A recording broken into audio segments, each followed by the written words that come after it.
Jack, that's the person. It means Super Bowl. All right. Hey, welcome to another episode of the Black Autist Podcast. I'm your host, Rod. Joined as always by my co-host, Karen. and we are live on Saturday, ready to do some podcasting. You know what this is? It's the feedback show. Yes, it It's where we is. talk about the stuff that y'all had to say. Yeah. Um, so we're gonna talk about all the stuff that y'all had to say about all the stuff that we had to say. It's fairly simple. You know, we look forward to it every week. We do. We got a bunch of different stuff that you guys did. Left comments on the website, voted in the polls, left comments on Spotify, left comments, left us emails. We got a voicemail. We didn't get any 5-star reviews this week, so we definitely appreciate y'all trying to keep us humble. You know, just make sure that we. Oh make, yeah. make sure y'all be like, you know what? We can love you. We can turn around and pull away our love at the same time. Yeah. We get it. We understand. I was like, y'all niggas was out here bragging too much about us. Now, we gotta let y'all know. Mm-hmm. But we still love y'all though, and we know that somebody out there ain't left one. So I'm still judging. I'm looking at you. And also on the front page of our website, theblackouttist.com. If you're on the phone, turn it sideways, but you can give us money. You can donate to the show. You can, support the show with, monetary, recurring donations, one-time donations, and you get a shout out. And that's what we're about to do. Yay! Yeah.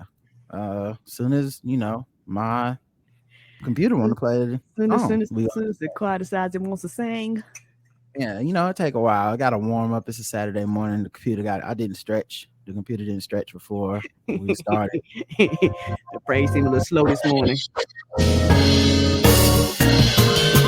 May I have your attention? You are now listening to Charlotte's Own, Rod and Karen. We welcome the good folks who tied to the black guy who tips. Yes. That's right. It's a new day, new cash for your ass. David C, recurring donator. We got James C, no relation, but also recurring donator. Okay, we love to see it. Jasmine J, thank you very much. Autumn W, Unbridled Love. Latricia C, Bambi, Dr. Professor Bambi, Falcons Diva, Kevin W, Jason F, Ken M, Derek LW, Linwood C, the oldest name in donating, Lawrence, and of course Zach from the Living Corporate Podcast. That's everybody. Thank you for taking the time out to put something on this. We appreciate y'all because we know you don't have to. We know the economy is crazy, but you did it anyway. Thank you. Thank you.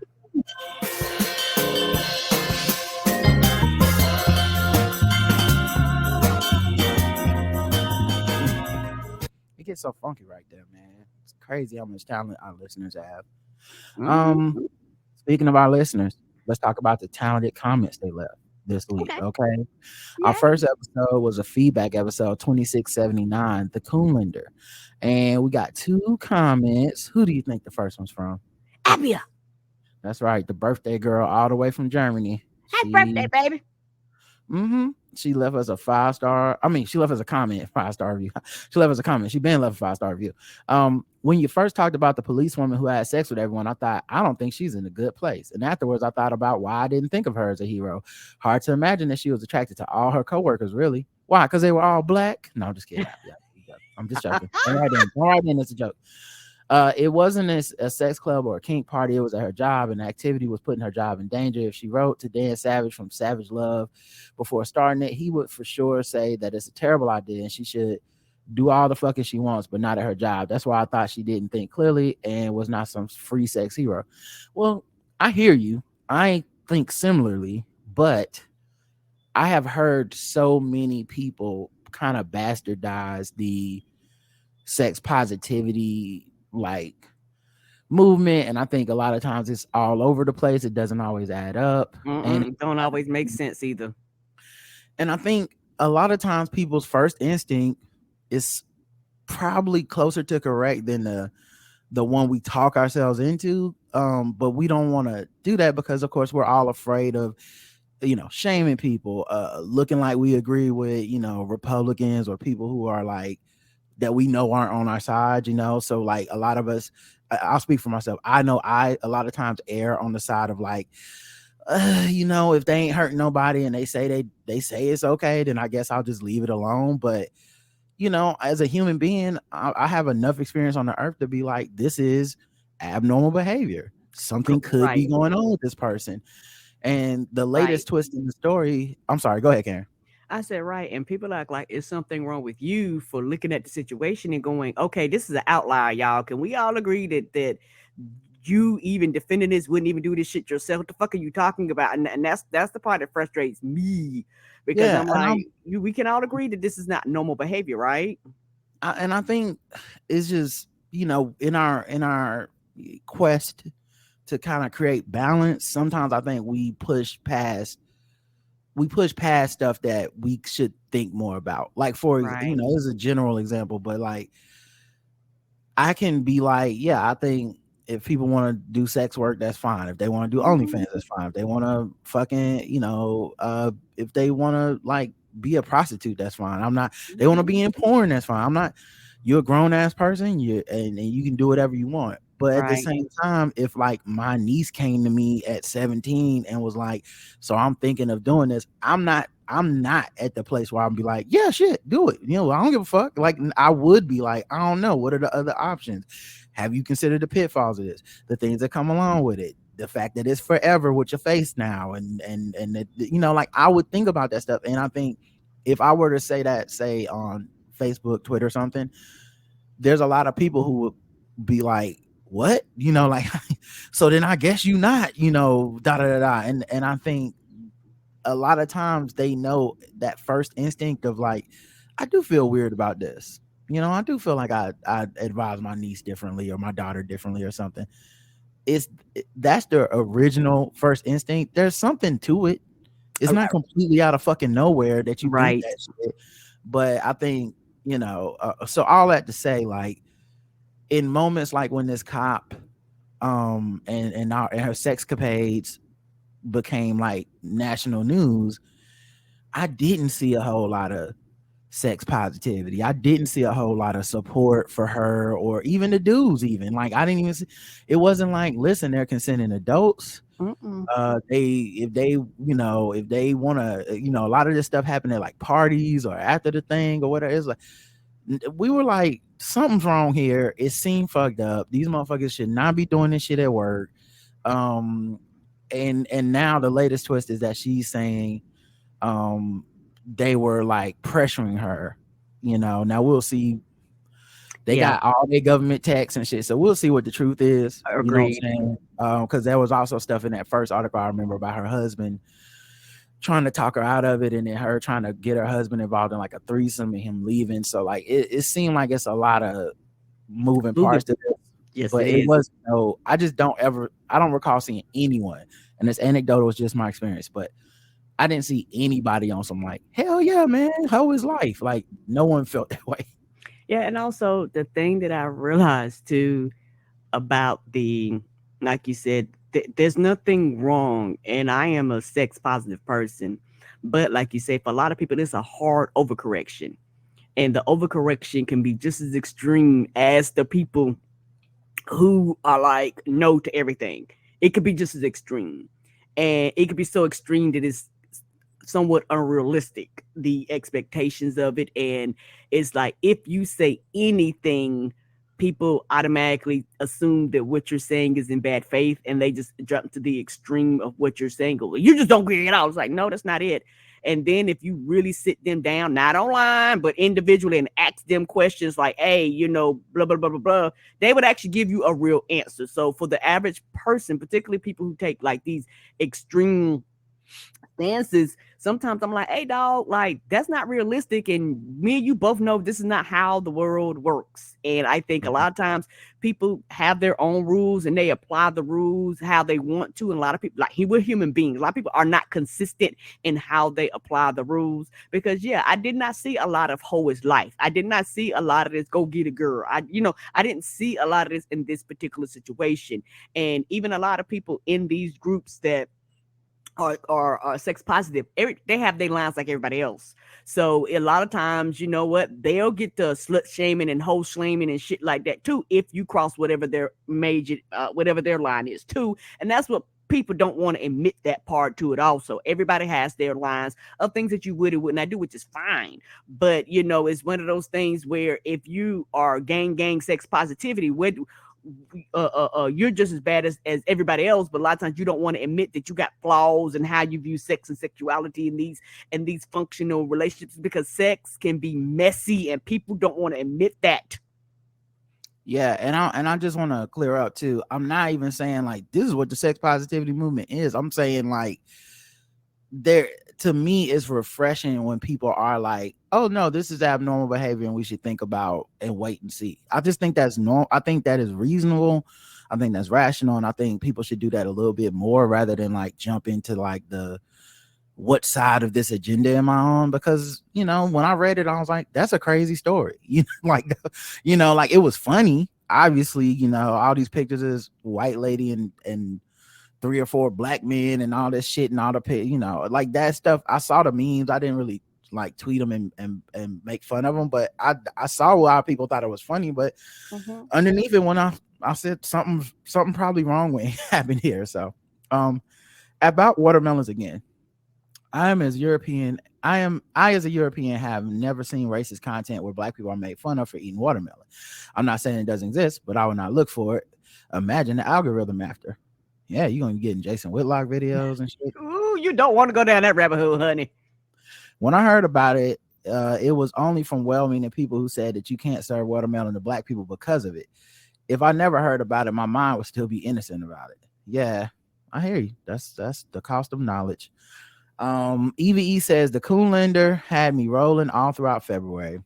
I didn't realize there were so many coons. It's appropriate that you ended the month with mega coon Clarence Thomas because his coonery comes with the power to disenfranchise millions of black people. It's fuck him forever. And when he dies, I hope lots of people piss on his grave. On a side note, Arby's is still delicious and you're a hater, and with a hotep icon. So I don't know what that means. She was doing so well. She was doing so well, guys. But you know, some people don't want to win. You know, some people prefer to halfway there be terrible. And listen, I can't make you not have terrible opinions about food. That's on you. Let's see. Do we have any comments on? No, nothing on YouTube. So then let me check. I guess it's no longer Anchor. Let's check Spotify for podcasters. We got to record a new ad now. We sure do. Our little newsletter was lit the other day. I was like, God damn, the whole thing might as well be brought to you by Spotify. Yeah. So let's go to the poll. Do you want a gun? Yes or no? 78% no, 22% yes, and almost the exact same percentage, 80 and 20 on Spotify. Let's check the comments on Spotify. Support our sponsors. Yeah, because we talked for a while about just how much like sponsorship matters for our show, and a lot of the shows y'all listen to, you know, sponsorship matters, and how, you know, there can be like a trick bag of people either making you feel bad or like you're doing something wrong for having sponsors, or like you need to do it in some type of fucked up way where they just skip it and the sponsor doesn't get any benefit for sponsoring your show. And we just kind of broke that down. Raphael says, oh shit, I can comment here. Must be the support from the power lifters getting to Spotify. Support my candidacy, so I save Florida from death sentence because I support the blackout tips. I'm reliable. I'll go pack now. Coach Malik Bailey says, who are the people on the calendar, some of whom I've never seen before? Love it. That shit is crazy. Well, you can go find out their resume on my TikTok, Rod TBGWT, and I think I took about a minute to break down each one of them and why they're on the calendar. James says, thank you, Uncle Bob, for updating the calendar for Black History Month. You're the real MVP. The real MVP. Plus, I'm happy that De La Soul music is on Spotify, but it was bittersweet joy. Rest in peace, Dave. Absolutely. Very bittersweet. All right, so that's one episode down. All right. Let's go to the next one, which is 2680, Selective Outrage. A lot of people enjoyed this episode. Mhm. We had Bossy Ickby on as a guest, and Yay, we love her. yeah, people already love when we do like this too much and stuff. And so and it's one of those things where I think everyone was talking about it, even the people that claim they're over it, their mind is made up. Why is Chris Rock talking about it? Well, the same reason. Why is Chris Rock talking about it? Well, the same reason you spent the last 7 days talking about the shit on your Facebook and your Twitter, because it's not over and it's still interesting. It's still one of the craziest things that's ever happened. And a year isn't even that fucking long to deal with that. And as evidenced by, how I feel about the special, where I think, he left a lot of stuff on the table because he probably hasn't really dealt with it, I mean, Marlon Wayans put out a special about the slap. He didn't get slapped. Like, if he can talk about it, then I don't know why Chris can't. All right. Right. Episode 2680, Selective Outrage. Appia says, I didn't watch the special, but I still enjoyed this episode. Well, that's dope. I'm glad to hear that. Mm-hmm. Trey says, really dope episode. Thank you, Bossy, for coming through. Great breakdown, Rod, Karen, and Bossy on Rock special. It's wow how many folks are basing their opinions on whether or not they like Chris anymore. I would have more respect for people if they would say that shit with their chest. Like Chris said, shit I didn't like, I took it a certain way and I don't fuck with him anymore. I can at least respect that kind of honesty. Just be straight up about it is all I'm saying, because this revisionist thought process of him is wild. I never found him funny. Really? Now I know some people never did fuck with Chris and he wasn't their favorite comedian, but never found him funny. Anyways, thank you for great observations and assessments, y'all. Thanks, Trey. Yeah, that's a ridiculous hot take. It's one of those things where for a lot of people, and I personally think it's because of the age of the internet, people love to say how they don't like something and how something was never funny, and how you go, well, you were probably alive during that time, person, so they would number one top chart and everything if nobody thought they was funny. Like, come on, no billions of dollars exchange hands, but no motherfucking body thought they was funny. Okay. Yeah, and I think I think the other thing for me is if you never liked them and that's your real honest to God truth, that just made you a weirdo. And it's weird now that you're saying it on some like, we haha, like finally we it's my day, where it's like, because I'm like, well, you just were a fucking weirdo for like 20 years where most people thought he was great, where he was a top 5 comedian for most people. Like okay, that's like, I never liked Eddie Murphy. Congrats, you're still a fucking weirdo. You didn't like prove anything to us. So I think that's a big part of why that's weird. And then the other part of it is never, even when people are like, I found him funny, if he said or did something you didn't like, I get it. You don't have to like everybody, you don't have to fuck with everybody, we all have random arbitrary thing. I find it funny how much he has to quote unquote pay for his misogyny or classism, when almost every other prominent black man, and probably could extend to black celebrities in general, but let's just keep it as black men in stand-up, all traffic in some version of this. Even Cat Williams, even the ones you like, even people were lauding Marlon Wayans, and it's like he got some of the same shit in his special as Chris. So it's very interesting, as Trey said, if they would have just said, I don't like Chris, and so it's never going to be a thing he can do right. It's never going to be a time where he's done wrong, and I'm not, that I'm willing to admit it. Like, I think I can respect that more. But this whole like moving the goalpost, and then when you push back, they just personalize it and internalize it so fucking much, and it becomes about their personal trauma. It's like, nigga, I'm talking about a whole fucking swath of people, Yeah, and also the thing about, and I've said this before and I'll say this again, I personally think the biggest reason why a lot of people won't say shit like that with their chest is because if you do, you eliminate the social part of social media. Because once you say that, a lot of people will be like, all right, because you said where you stood, and a lot of people go, okay. And for a lot of people, they will end the conversation with you there. They're like, okay, okay, your mind is made up. There's nothing I can say or do to make you change your mind while we having this conversation. Well, Any I people don't with think that's any what I don't think that's what's happening. I think they are getting engagement off of saying my mind is made up. I'm not gonna change it. They're forming into these groups. Like I've seen it. Like I think they say the stuff now because they have company. You see what I'm saying? Like it's a misery love company situation. So they're like, I hated it. I hate him. Fuck him. I hope he gets slapped again. Cause then people come and go, yeah, me too. Yeah. Like they got a community out of it. Okay. But then I'm just the widow. My black ass be like, okay, the fuck we talking about then? Like I said, I don't like to engage with people like that because I feel like they're stupid and why are we here? Mm-hmm. Yeah. But that's just me personally. Someone in the chat said Negaholics. That's hilarious. But yeah, I think that's what a lot of it is. But once again, because it's like for example, here me, I did not like the no limit movement when I was in college. I went to a Southern HBCU, nigga. And they play that shit all the time. I was in the news. I worked in the newspaper, the student newspaper office, and we would get No Limit CDs to review every week. I'm not joking. Every fucking week. Like people think of all the like major ones, P and C Murder and Mystical, or even Snoop for a time. They think of all them, but I'm talking like the Dog. Like we was getting like motherfuckers friends, and it was like Cain and Abel and shit. We was getting everything except that Mercedes album with her butt bent over the car. That's the only one I never got to listen to. I don't even know that album ever came out. But so my point being, like, I never liked No Limit.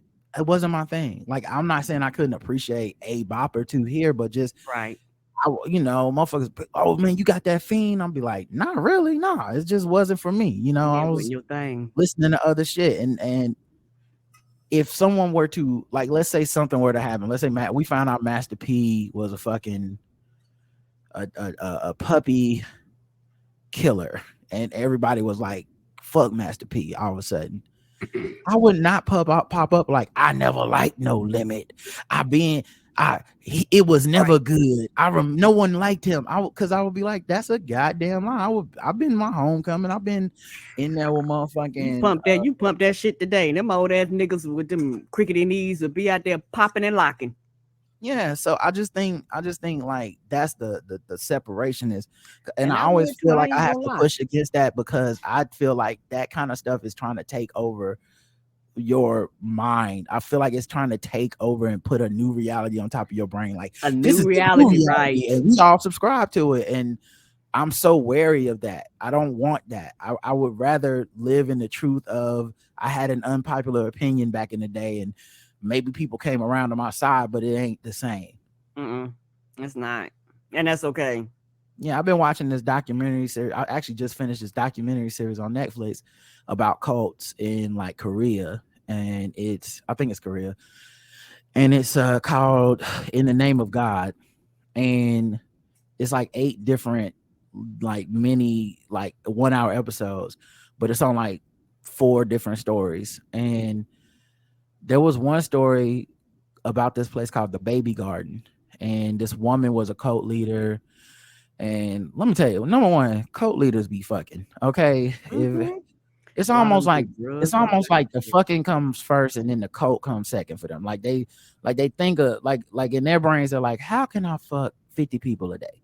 And then they're like, oh, start a cult. Anyway, so this woman was the leader of this cult, and of course she was fucking all the young men in this case, but which, hey, girl power, we love to see it. Okay, hashtag it's life. Believe women. But as part of being in a cult, people would literally beat their family members, and it was a way to prove how down you were with the cult, and it was a way to signal to each other like who was the most faithful, and that the cult had replaced their attachment to even the people that they brought in with them, including your own children. people beating their mother to death and shit like that. And then they lie to the police and stuff, like help cover up the murders and all the stuff. And it's not the same. And I'm not trying to be too hyperbolic. I'm just saying there's something in there about how the loyalty that is demanded by certain folks on social media and the replacement of your reality with this new structure, this new paradigm shift, this new like hierarchy in your life, that there's something in that is human. And no matter what platform we're on, whether it be a social media, whether it be a cult, whether it be a church, there's something about our brains that can be imprinted upon to make us value shit in order to fit in. The peer pressure of, hey, you want to fit in, then you got to be cruel. And I think on a subliminal level, a lot of the pile-ons on celebrity is that it's like, prove you're down, like hate this person as hard as we hate this person, hate them harder. Matter of fact, whoever hates them the hardest, you're the new favorite, and I'm not saying all dislike of people is disingenuous. No, sometimes people do terrible shit but sometimes you see stuff and it's like I think that's what I've been pushing against in my mind for years now. And I'm just now finding the words for it. Watching that documentary helped me see it, but it's like, wait, I gotta hate Chris Pratt, I gotta hate Taylor Swift, I gotta hate Chris Rock, I gotta hate I don't know who, any other innocuous celebrity that I don't actually fucking care that much about. I gotta hate them now. And I think a lot of these motherfuckers are over exaggerating how much they hate, despise, and pile on these people, because at the end of the day, they're afraid to be alone. They're afraid to be on their own, because that's what the cult relies on, is you're missing something. You can't be included unless you like are down. It's like when a gang jumps somebody in, it's like you can't get in this without the cost of passing some pain onto somebody else. And I think it's that fucking simple, no matter how complex and how many fucking think pieces these motherfuckers write, because the way their rationale shifts is what I'm noticing. It's not the fact that they don't like the people. People don't like people all the time. Right. It's the way their own rationale shifts. When I see people who think trauma is a reason to be able to do anything you want to somebody else and without question, and all of a sudden Chris Rock's trauma don't matter. When I hear people that say I'm anti-police, I'm anti prison, I'm anti-punishing people, but I want to see this man hit every time he gets on stage. When I see people that say words are violence, but violence isn't violence. When I see people that say they are scarred by the trauma of watching like a video of someone get harassed online or something, or they're scarred by the trauma of just an interaction that only happened online, where they were never physically touched at all, or they're scarred by just words, or they're scarred from things that happened to them years and years and years ago. And then they go, well, Chris Rock shouldn't be scarred at all. Or they say the actual violence that happened to Chris Rock is not traumatic to anyone. It should not his friends, not him, not anyone who saw it. It's to me, it's such crazy talk, because you don't even see how much you are contradicting yourself. That's all. Like, that's the stuff I can't help but notice, and it's what made low key his point prophetic, but I don't think he did as good a job in the special as he should have. I think he needed more time, but the whole point he made was selective outrage, and he could have illustrated that very well, but he wasn't willing to say he was a victim because he has his own hangups. So we kind of missed out on what I think could have been a profound special. We got like a haha special. So all right, sorry about that. No. You good. And to piggyback on what you were saying about the cult and about online, I think the trick of it is people don't call it a cult, and because people don't call it a cult, people don't think that they are part of a cult. Right. You mask it with friendship, you mask it with loyalty. You mask the reality that it might not be a cult, but it's cult-like behavior.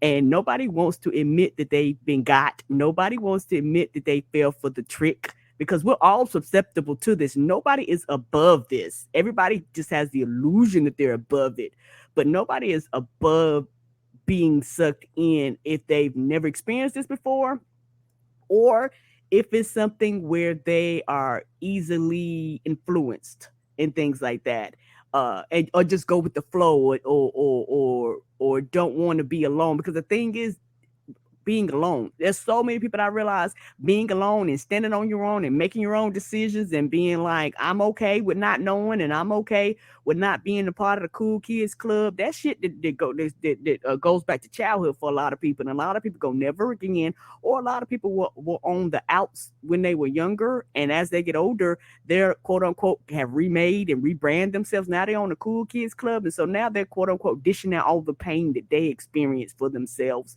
And so I think this is also another reason why we get into this, I won't say nebulous, but into this area where you're like, okay, this is silliness, this is craziness, and I should be able to say this shit don't make no sense. And for the record, I just want to be 100% clear. I am not calling it a cult. I'm saying I watched a documentary about cults, and it reminded me of some of the dynamics that take place online. Correct. I think it's far from a cult online. Like a cult is, starvation and shit. Like there's a lot of stuff that goes into it. I think the cult uses the same like socio dynamics that imprint on our brains. And I think as much and unregulated social media is, you can't put that past people. You can't put it past yourself. There's been times where I've looked back at my behavior in the past and said, what the fuck was that? Like the same tactics are used. Why was I so heavily worried about what other people think? Why was I so heavily worried about fighting people? I don't fight people online anymore. Like I used to do that all the goddamn time. Why was I so worried about people thinking I'm a good person that don't know me, that I'm never gonna meet? Who was I signaling to? What was I telling them about myself? And also, how was I making myself easy to take advantage of? There were people that were grifter ass niggas that definitely glommed onto me because they saw easy fucking mark. They're like, look at this guy. He doesn't even really know who he is, or he's out here trying to please everybody at the same time. And I'm going to put pressure on him to please me. So it's all that stuff is real and happens, but most people don't like to do that introspection. They just want to keep pointing the finger at other folks. So I don't say this out of some level of like, I don't say this out of anything I haven't experienced myself. The same. That's why I say I agree. It's not cult, but it's cult like behaviors. It's cult like tendencies. It affects people in the same manner. No, it's not quote unquote a full-fledged cult, but it is a group of collective people doing this thing. There's just some tactics that can be weaponized. The documentary showed me several examples of that, like 4 different ones. And then with everything that's been happening in the last few weeks, it just made me go, yeah, I mean, not the same, but kind of some of the tactics and some of the stuff in our brain is similar. EVE says, I watched the special with an open mind. I've been a fan of Chris Rock stand up from the time he was on SNL, but to me, I didn't find his last special Tambourine that funny, and I didn't find this one as funny as his stand up in the past either. Yeah, I agree. The Tambourine wasn't as that his best work. I did think this was funny, but I wouldn't say it was up there with his past work either. I did have moments where I laughed. Yeah, like I think Tambourine was his worst special, and I think this one was better than Tambourine, but it's not bigger and blacker. It's not like it's just, it is what it is. I listened to JL Covan's podcast, The Righteous Prick, and he had a really good breakdown. I think it was on his regular show, not behind the paywall stuff. And from a comedic perspective, it was a great breakdown because he really broke down like Chris Rock's style and how his style was just going to always age badly. And I'm not talking about his jokes or his content. I think his content and his jokes are the same vein as like people are asking like this nigga to do a 180 in all his jokes and content, and we're not even asking that of anybody else. So I think that's kind of ridiculous. But but what I find funny because basically what happened is whenever you stop liking him, you went, well, why doesn't he change? And it's like, because you liked him when he was fucked up too. He's Right. never not been fucked up. So like this idea that just because you woke up today and someone else is gonna wake up next year, it doesn't mean that retroactively he was good until he wasn't. No, he was always kind of shitting on women. He was always kind of shitting on, or making, I shouldn't even say shitting on, but making fun of black people versus, black people and poor black people. Like he was always doing this shit. And then suddenly you woke up and decided he was cool until he wasn't, which I think is weird. But anyway, my point being though,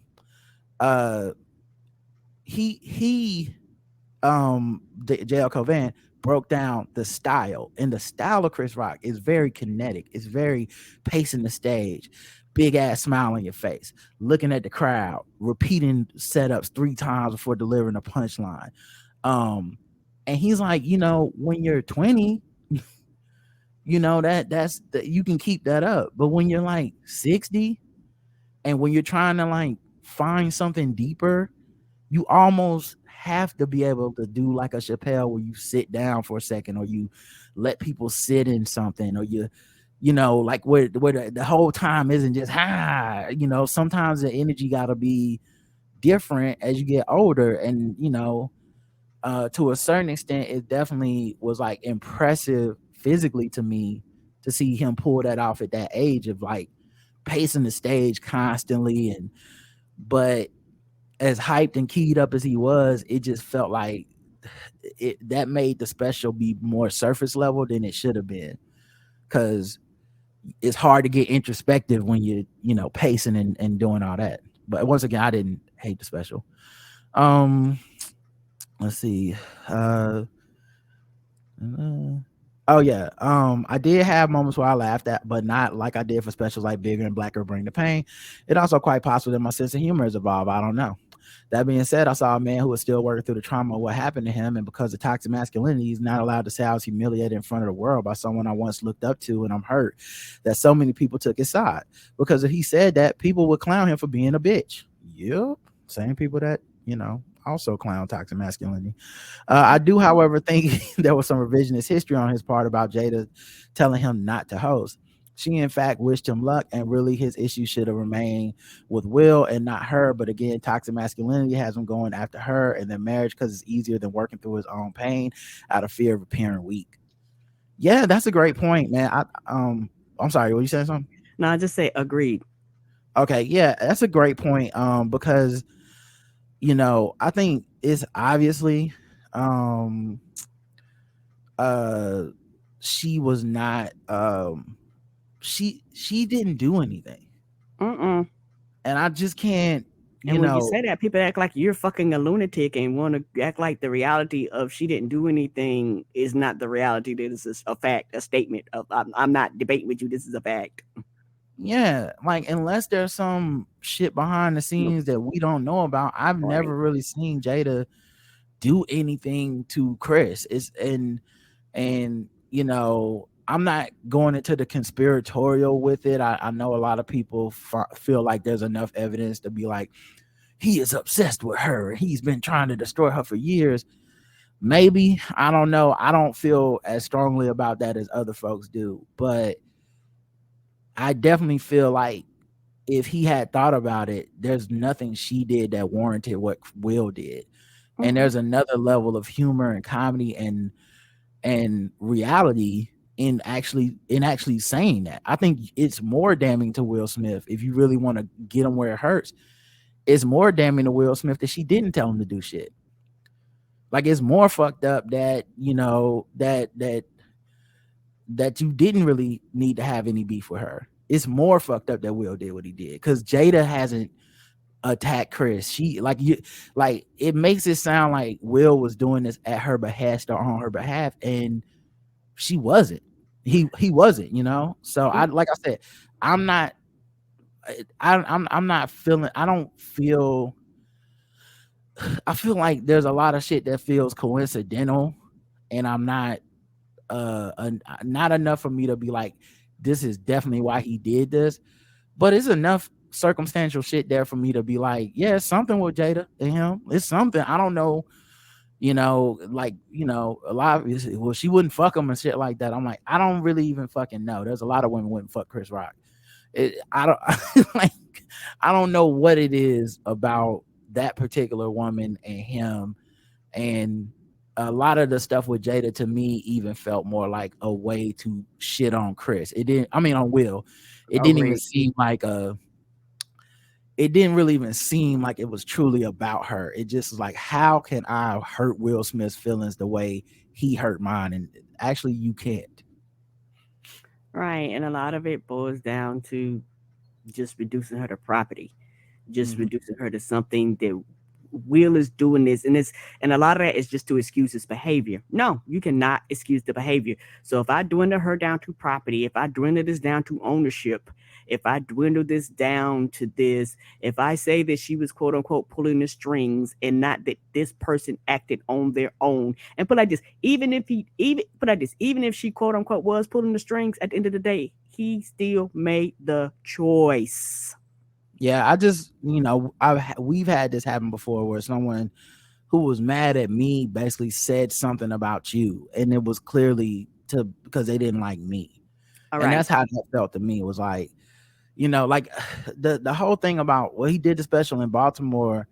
He's done a lot of sets in Baltimore, and clearly because it's a black crowd, and he has a thing about wanting to do the material he does. If he's going to talk about race and class within black people, he's going to try to always do it in black cities. Like, he do all his specials in black cities. He knows what, ever since that niggas versus black people shit, he don't, and that was in front of a black crowd too, but I think he don't ever want to do jokes like that and then we see a sea of white faces. So he does his shows where there's only going to be black people. But even with that being said, all the Jada shit feels super unwarranted. And it feels like that thing people do when they don't like me and they talk bad about you, where it's like, it's almost more disrespectful because you don't really even see Jada as like a human being in that way. You don't really see her. You see her as an extension of a man. There's a clip of him interviewing her for his talk show, and when he ends it, he gives her a present because something like she didn't talk about Will Smith the whole interview. And to me, I'm like, well, that's still you seeing her as an extension of Will. You could have also just not brought that up at the end and did the whole interview, and it wouldn't even have been a thing. Now, I know you're looking for a joke, so I'm not going to shit on, you find your kind of humor where you find it, but there's something to the fact that you're still only seeing her as an extension of this man when she's an accomplished actress herself. But back to this. Will was wrong, and I do believe he feels remorse for what he did, but whether Chris forgives him or not is not up to us. I enjoy both men's bodies of work. I like Fresh Prince. I like Pootie Tang, so honestly, I have no dog in this fight. I thought your review of Bossy was very insightful and fair, unlike what I've seen on social media. I think people would just say anything for likes. How would they feel if they got assaulted on live television and then have to hear they should get assaulted again? Isn't it kind of funny that the same people who are defending Megan Thee Stallion by saying violence is not acceptable are the same ones that say Chris Rock should be slapped again? Which one is it? Right. Is it Ooch Wally or one Mike? Come on. Yeah, man. I'm honestly, man, there's so many.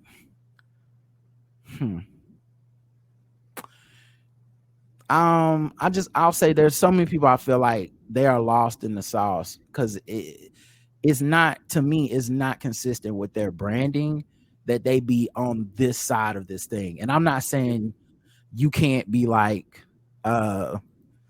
I think it's very weird for people that spend so much time trying to signal how good a person they are and how much they not down with certain type of acts and violence and shit to then throw it all away just for this one situation. Because if I would take note of this shit if I was the kind of person that didn't fuck with them, like I don't ever want to see you trying to tell somebody not to be violent again. I don't want to ever see you tell me about, some celebrity was out of pocket for some shit again. Cause it's like, you were down with it when you thought it was on your side. So now when it's on somebody else's side, I mean, you did say the things you said. You know what I Yeah, mean? but nobody want to be held accountable or responsible for their actions, and that's just the way the Yeah. internet works. It's like, And and I think also like social media just makes you be extreme. What is extreme is the thing that goes viral. So like, you right, can't have like when this first popped out, I remember feeling like crazy excited and just manic after just seeing something so crazy happen. Like, oh my god! And like I said, talked to my mom, and then I was like, oh no, she's right. That was a horrible thing to happen. mm-hmm, And there's no hero here. mm-mm. And I'm watching Will Smith look disheveled. I'm watching Chris Rock look disheveled. I don't see a hero in this. I'm watching Jada look low key like embarrassed. I don't see a hero here, and that's Right, okay. Every situation don't have to have a black and white narrative. Sometimes it's just like, God damn, that's a sad situation, right. and a lot of bad things happen in a short period of time. And I don't need to make this about me and my agendas. Yeah, and also people don't want to admit sometimes a situation can happen and everybody can be a little right and everybody can be a little wrong. And people don't want to admit shit Well, ain't black in and this white all the case, time. I wouldn't say Jada was wrong. Oh no, no, Uh, no, no, no, no. so, but you reminded me of something else, and this is just something I've been thinking about, the last few months. These niggas hated Jada Pinkett, and I'm not talking about just the dudes the Hotep niggas that came out and the Ashy niggas that came out after the slap. I'm talking about there was a collective hatred and disdain for her and Red Table Talking, telling all her business. There was a collective disdain for her, quote unquote, embarrassing Will Smith. There was a Mm-hmm. collective disdain for her, quote unquote, as a groomer of August Alsina. There was a collective disdain um towards her for I remember there was a post where she put Will Smith on social media at a time where he didn't want to be on, and people was like, this is abuse. Like there was a lot of, they gonna get divorced. There was a lot of shit like that. It was bad. And from the same people, Venn diagram, same people, you probably could search their tweets and Mm-hmm. stuff from just months before the slap and see how much they were like, I wish this bitch would shut the fuck up, blah blah blah. And same thing Then with Facebook. Go ahead. then with Will, same thing. He hates black women. He cheated on Jada with like white women that he was in movies with. He uh his fucking Facebook presence is too squeaky clean and shit. It's all fake. And of course, the main one was when they did the Fresh Prince reunion, and he apologized to Janet Hubert. I listened to black women like podcasts. I read people's like think pieces and shit on it, and it was a very broad like, this ain't, fuck him. He don't like black women Mm-hmm. for real. It don't Mm-hmm. matter if Janet fucking Hubert forgave him, and people was like, well, I don't, and so it was like, okay, these people were on the outs for y'all didn't fuck with them. And then this nigga slaps Chris Rock, and suddenly it's like none of the other shit happened. Jada's a hero. And I think one of the things that Chris Rock did was just rehash the obviously the Oscar shit is not happening the way he said. But him rehashing all that August Alsina, y'all called him a groomer, y'all called Will Smith a bitch shit, that was 100% true. And some of them people are the same people running around today being, quote unquote, on their side. But it's like y'all put a lot of pressure on them in public too. Right. All right, let's get to the next one. Heavyweight says Tabasi's question about Draymond Green. There's a clip in the credits of Chris Rock standing with Green and Curry, showing them something on his phone, and they were both laughing. It leads me to believe he got clearance for the bit from both. Then to her great question on the currency behind outrage takes, I think we can't ignore that many people see contradiction as a form of intelligence. And if they can say they don't like something everybody likes or never liked something most people once did, they somehow see an angle that no one else is seeing, and that somehow makes them better at peopling. I don't know, but it's something I see often on social media on numerous topics. You right. Mm-hmm. I see it too, baby. Sandler Agnes says, loving when Bossy is on to do these. I mostly watch this detached to just enjoy Chris do his thing. He clearly was spitting. Oh, spinning. He clearly was spinning just to get to the main set. Yeah, that's what I thought. I laughed a lot. Found his topics to be that of nearing 60. To be honest, he's not progressive TM, but he's aware enough. The bit where Will was with was the bit with Will was what it was. I gasped when he called Jada a bitch. I'm like, dog, she didn't do anything to you. Yeah, yep, that's on him. You all were great on the commentary. I mostly avoided social media and watched this on Monday. I didn't care about it being live. Just wanted to watch the show. Have a good one. Yeah, while I was watching it, I definitely just took Twitter off. I was like, I can't, because like you can't watch a comedy special for Twitter because the parts of your brain that are being used is to create content and relate content, and the thing is still happening. So like you trying to do a joke by joke, like you're trying to do a track by track album review, and it's just You're like gonna miss something. and it's clearly your first time seeing it because it's all our first time seeing it. So you're missing shit. You're trying to find an angle on shit. It's just it's just people trying to mine for content for themselves. Oh yeah, that's the whole purpose. Let's see. We got a couple comments on on YouTube. When it comes down to it, an apology done on social media is not the same as a slap that was seen around the world. Chris had every right to take a year for his response. That's what Matthew says. I agree. I mean, I think it's very weird that people try to like police the response, and these niggas they got unresolved trauma and beef against motherfuckers from Twitter from a week ago. Like, shut the fuck up. You don't know. It's just so stupid. Like, right. It don't make sense. Right.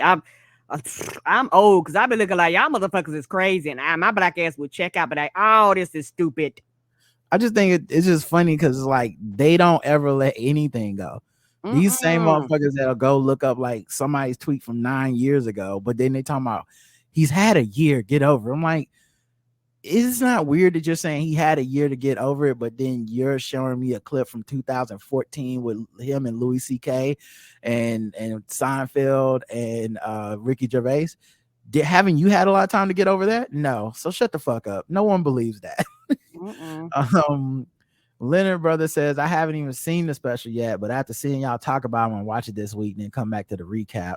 My mom says, great nuance conversation on this episode. The breakdown of Chris Rock's comedy special is very good. That's why you all are the OGs in this podcast game. Thank you, Mom. Thank you.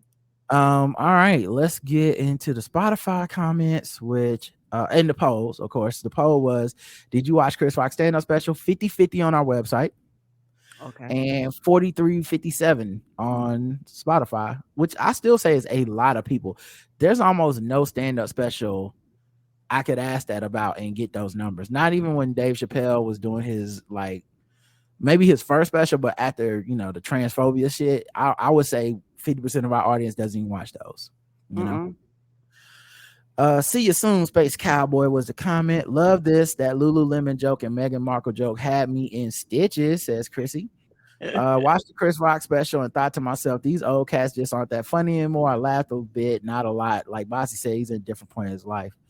Raphael says, thanks for the conversation. If anyone didn't know, this is the best podcast in the world. As soon as I saw this episode, I stopped procrastinating, went to Netflix. Glad I watched before listening. Thank you. One more thing I will say too.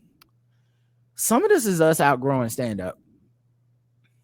Like, stand-up used to be like an event situation. There's a lot of gatekeepers. I still remember like waiting for people stand-up specials on a Saturday night and knowing like it was coming.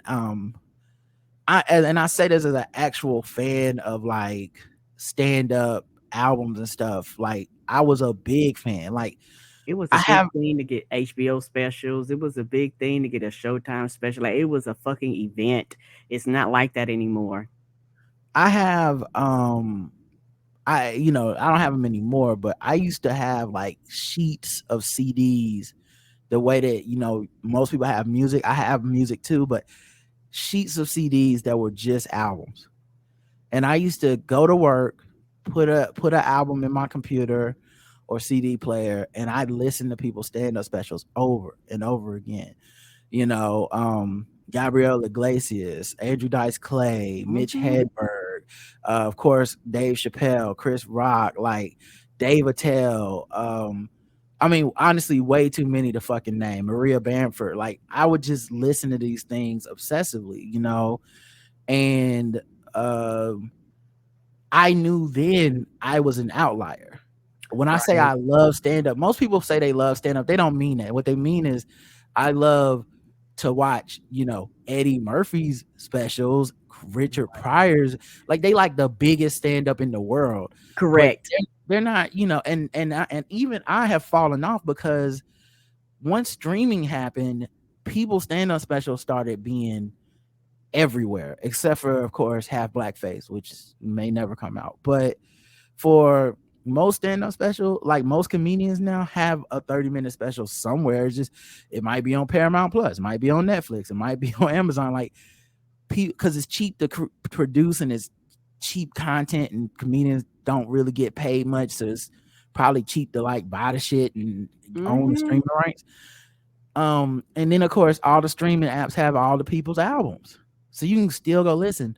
So I'm saying all that to say some people, and I'm not saying this is you that left a comment, but in general, a lot of people never were that big a fan of stand-up. And Right. the reason I can tell is because of the way they view stand-up, which is agree or disagree, which is Yes. like the most basic fucking dumbass way to look at stand-up, in my opinion. I will, and I've always been this way. I can be in stitches off of a joke I completely disagree with, Yes, but it's and a I have been. structure thing. Yes. And it's been one of those things where anything could be funny if it's presented in the right way. But a lot of people have lines that they have and they feel like you can't talk about these things. You can't punch down, like they have these rules and regulations on it. I don't have that when it comes to comedy. I'm like, I'm here, present it, make me laugh, and then I can determine whether it's funny or not. And I'm not knocking these people to have their lines or whatever, but I don't have those stipulations on my comedy. I personally don't. And so I have listened to people, make jokes about black women, shit on black women, and have been fucking laughing. But at the end of the day, do I agree? No. Do I think it's misogynistic? Yes. Do I think it's a problem with it? Yes. Did you make me laugh? Also, yes. But a lot of people go, if I don't agree with you, or if you don't check whatever boxes I have, then it's fuck you and you're not funny. And I don't subscribe to that. Yeah, funny is math. Funny is a performance. It's there's logic to it. And it's not just as simple as agree or disagree. And that clapter shit is honestly my least favorite form of comedy. The you're agreeing with me because you're clapping for me and you're laughing, but only because you agree. My favorite and the best stand-ups to me are the ones who push right up to the line of go over it and get you back. That was the stuff I found funny about this special. It wasn't really the Will Smith shit. The funniest shit to me was like the abortion bit, because I said, oh my God, Chris Rock's about to lose an audience live on fucking national TV and bomb the rest of his special. And he found a way to get them back with the most controversial thing at the most controversial time in America right now. And it worked. I saw the tension release out of the crowd. When I did Drunk Black History, they just gave me a list of topics. I picked sundown towns. I didn't know. Apparently sundown towns been on the list of available topics forever, because most comedians want an easy laugh, so they pick something that is like for example Marvin Gaye or some shit, they like something that's a little more like bouncy and person, like, Lighter. oh, this guy was funny, or and for me, I didn't even know that was like a big deal. And then when I got up there and I could feel the tension in the audience when I brought up sundown towns was gonna be what I was talking about. And when I started making jokes about it, and because I had thought of some of the jokes already, but I started making jokes about like how fucked up they were and stuff, I saw the audience like relax, start Mhm. laughing. Not be And as then intense. Yes. yeah, and sometimes I say something to like tense them back up. I forget what it was exactly, but it was like something about white people. Like I just used the hard R N word, like white people saying that, and I could feel the come back in them, and it's like, but then you just bring them back down, because at the end of the day, like those are my favorite comedic bits. It's not the ones that you just immediately jump on side. One of the things people don't talk about with Black People versus Nigga is that when he first brings it up, everybody not on his side. He presents it on the like, this is fucked up what I'm about to say, and then he talks you back into, oh wait, yeah, I do feel like that, and you don't examine why, but you go, fuck, I got that in me. He hit on something universal, but it's fucked up and ugly in us. Yes. And when people say it aged badly, I'm like, it didn't really age badly to me. Like it just became a conversation outside of his special and outside of Black people spaces. But the truth of the matter is, we feel that. I feel that. You feel that. You got family members that feel that. Yeah. You not that fucking woke that you never have felt that. And the impacts and stuff, those are societal, systemic things that impact all that. But the micro level, which is how he broke it down, is like, yeah, I have that in me. So anyway, my point isn't to like relitigate all that stuff, but it's just when people say, oh, I'm a fan of stand up, but I haven't, it's like, name 5. And I mean 5 specials you watched in the last year. Name your top 5 now, and how many of them are people under like 30.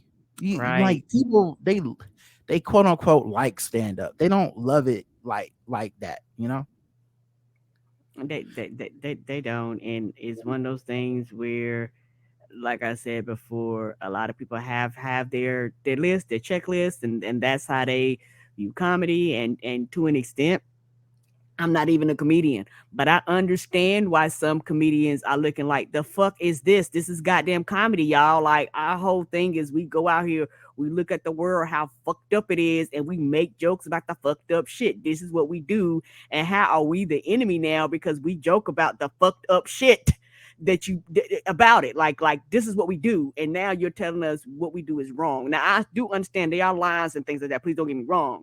But at the same time, it's like, as it evolves and changes, good comedians adapt and adjust to these things, because the audience does determine what's funny and what's not. But at the end of the day, is comedy. And guess what? I said this, and I will always feel about this. It is a fucking punchline. You know what happens on a punchline? Bitch, somebody get punched. And so how can you have a punchline and there's nobody at the end of the punch? That doesn't make sense. Yeah, I just think they're missing shit, like on purpose or by mistake or whatever. But I just think people purposely miss shit. And so, there's a couple of arguments that I find to be a bit redundant or kind of off, but it is what it is.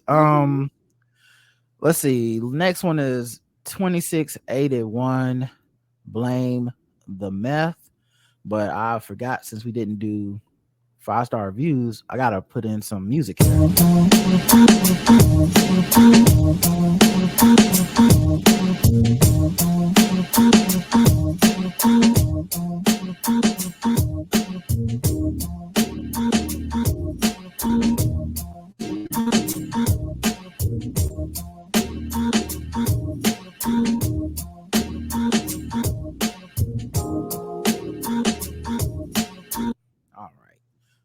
Now let's get to Blame the Meth. A couple comments here, and they're both and Ramsey D. Jenkins first. I'm sorry, we got 4 comments. Ramsey D. Jenkins says 5 stars for this entire episode. I'm at work listening to the replay, and what a time my faves had during the podcast. I know the chat was flames in my Karen's voice. Yeah, come on, flame emojis. I actually went to a stand-up show last night. I did too. We was both out in the town last night. Yeah, maybe we'll talk about it in detail tomorrow. But I went and saw Chris Lambert performing at this place called Drum, I think was the name of it, and it was a show with comedians, and in between the comedians were pole dancers. Ooh, so that sounds like fun. I've never seen a pole dance in real life. And the theme was Miley Cyrus songs, and so. Them coming through like wrecking balls.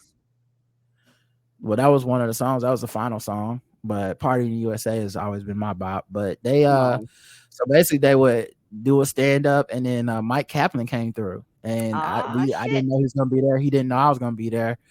I'll post these pictures and videos and stuff to social media at some point. But yeah, and then I met and saw some new comedians I hadn't heard of. It was a very fun time. But once again, that's what I love about stand-up. Like I had a genuine good time watching people do stand-up. Chris is doing some material about the death of his father and getting older and losing friends and stuff. And that's dark stuff. But when we were leaving, I said, man, I'm just so glad you're doing that work. Cause it's like, that's where the good shit is. That's where the stuff we all can relate to. Everyone's going to go through those things. So like, and being bold enough and brave enough to get on stage and even try to talk about that and make people laugh, that's so dope to me. So once again, when I say I like stand up, this what the fuck I be talking about. It's not just the specials we all fucking love and know. It's like, anytime motherfuckers getting on that stage and they saying some real shit,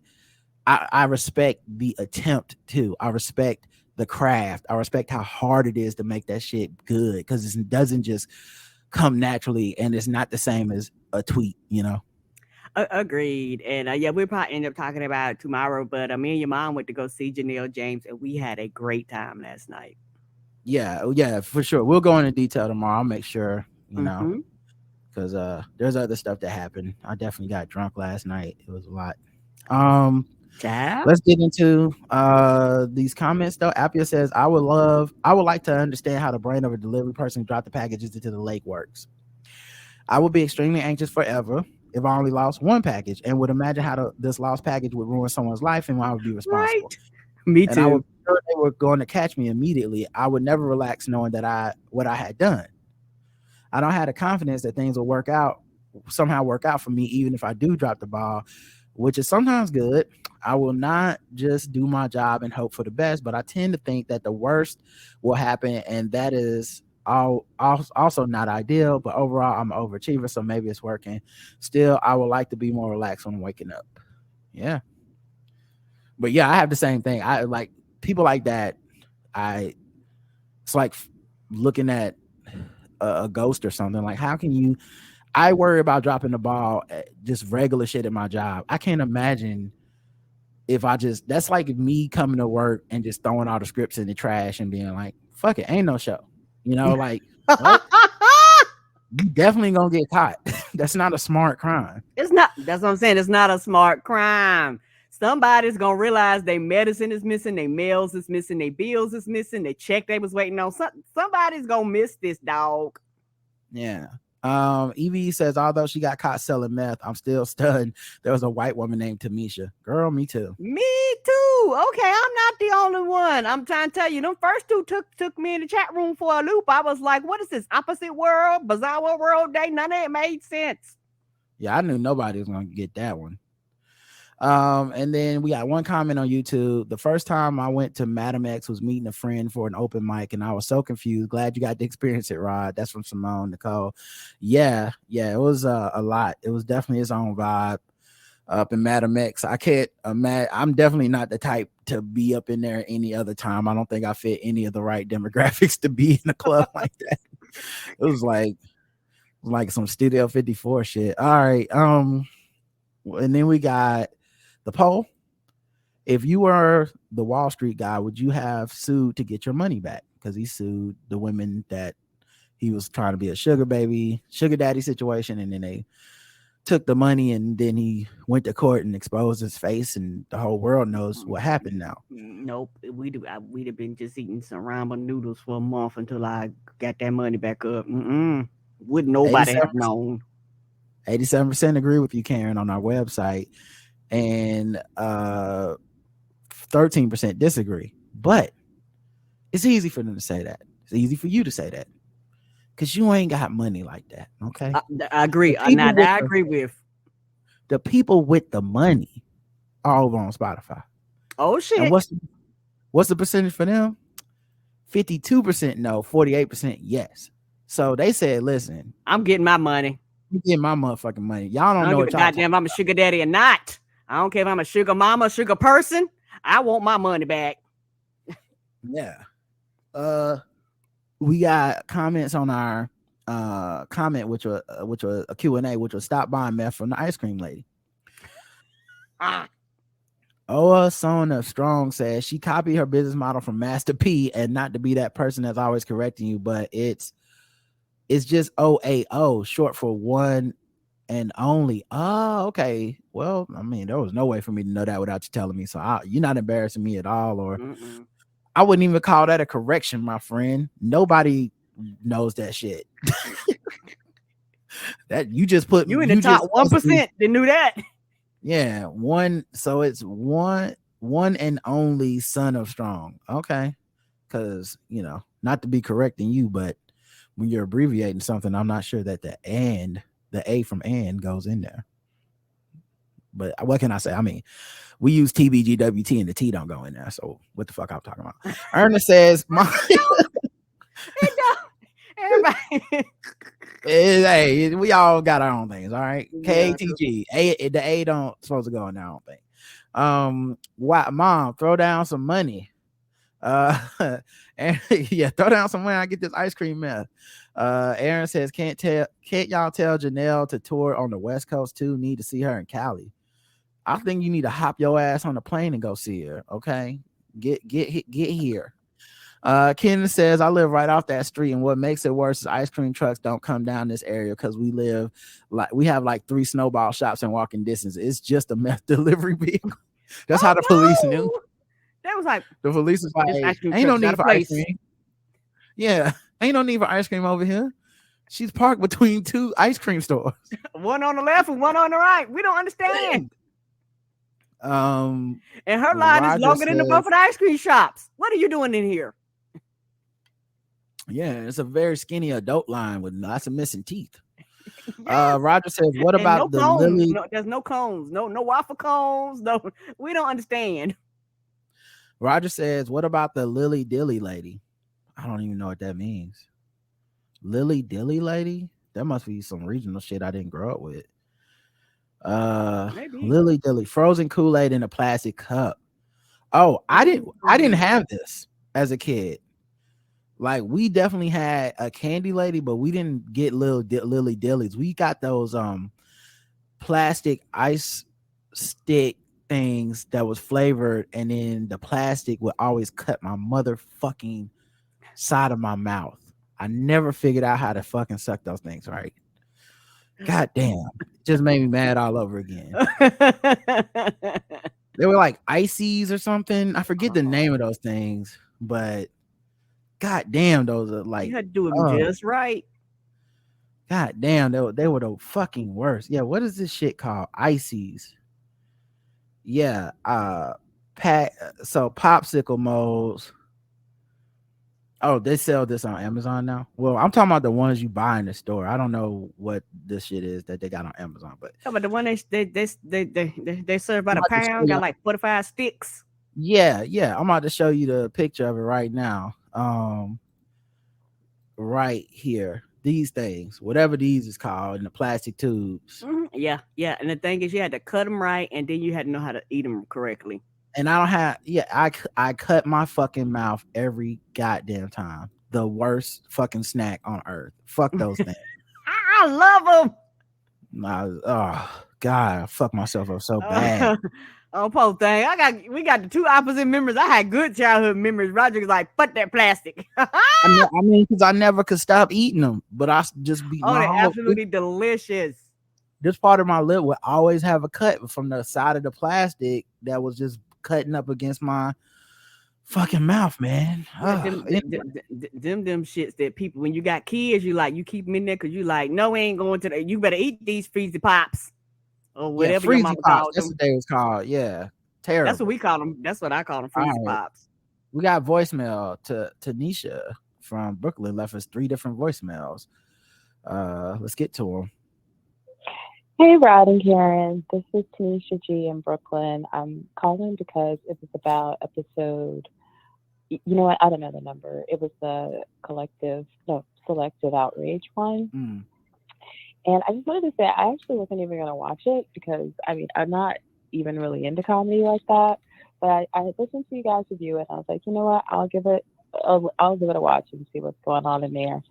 And it's okay. I felt like some of the jokes there was nothing that really had me like rolling in the floor, dying and laughing, but I didn't expect that to happen anyway, because that doesn't usually happen with me in comedy. But I think that what I kind of was thinking was going to happen was that at the end of the show, he was going to have sort of like a transcendental moment where it was going to be like, this is what happened to me and this is where I am now. And I kind of felt like at the end of the show, I felt like he hasn't resolved anything around this other than he's still mad at Jada Pinkett Smith. And that was really strange to me, because it was my understanding that, and as someone who's not on social media, someone who's not really wrapped up in these folks' lives, this was probably the biggest event of the decade, aside from the pandemic, right? Mm-hmm. So it seemed like initially the understanding was, it's like, oh, Will responded to this joke in poor taste about his wife. And then it comes out that it's like, well, no, it's not really about his wife. I don't know. The whole thing just seems really confusing to me. And, oh, you know what? I think I'm out of time, so I'm going to call right back. All right. And I go even further and say he was mad at Jada to end it. He was mad at Will, and was even more throwing Jada under the bus as a way to shit on Will in those 10 minutes. I think he may still have issues with Jada, period. It's not, not excusing that at all, but just the way he did it in this 10 minutes, it was less even about her and more like he called her a bitch after purposely saying it was other people calling Will a bitch. I think that's very purposeful, in my opinion. Hey, Rod and Karen, it's Tanisha G again. I was just going to wrap up what I was saying. I was just really confused because the way he came out and he was like, everybody talking about that bitch. That just seemed like really angry and really hostile. And then he went down this lane of like 5 years ago, she started some beef about an Oscar and I got hit. And I'm like, wait, so you're saying in 2022 you got hit because of a beef back in like 5 years? I don't understand, but it just felt like it all was coming back around to that damn black woman is the problem. That as much love and adoration that he's had his whole life for Will Smith, at the end of the day, he's angry that he can't like love and respect that man anymore because this bald black woman over here has caused all this drama, has shamed this man and brought him down and lost him enough respect that the man has jumped on stage and acts crazy enough to smack him in the face. Mm-hmm. So I don't know. The whole thing was just very strange to me. I don't feel like it really resolved anything. And I will say this though, I watched it 2 different times on 2 different days. And I noticed it says that they're edited, and both of them were actually visibly edited. The one I watched today, they actually fixed the joke where he stumbled the joke about emancipation and the concussion. They actually fixed that. So it's not even a stumble anymore. But also, I was wondering if when you watched it live, Rod, if you saw when he did the Kardashian joke about, oh, your daughter's gonna have to fuck niggers, but forever. The camera immediately pans to 2 couples sitting side by side, and it's like a white woman and a black man side by side, and they're just fucking black dick forever. It was just funny to me, and I was wondering if like the camera people intentionally edited it that way because it just kind of like drove home the joke, like, oh, look at these interracial couples just enjoying this interracial sex.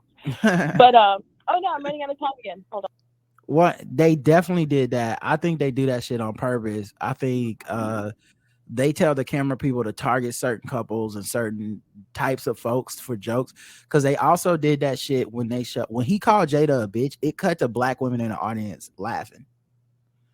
Like I noticed that. Like it was a little shock, but there's a lot more like this is hilarious to me, because we're watching him lose his cool. I don't think they thought it was hilarious. He called her a bitch, and because they like, I agree, she's a bitch. I think they were like, oh, he's fucking mad. Like it was to the point where you're like, did he even mean to do that? Which I think he, essentially he had to mean to do it on some level because it wouldn't have came out of his mouth. But he was so livid that you're like, I don't even know what's the joke anymore and what's just him being mad, and I'm with you in that. I don't think it resolved anything. I don't think he was trying to resolve anything. I think the only thing that could kind of dead it, and it doesn't seem like it's happening, but because through back channels, like Will and Jada seem to be leaking some stuff. But I really think if they wanted to dead this shit, Will should have put something out like, I watched the special, I thought it was pretty funny, and that's all I have to say about it.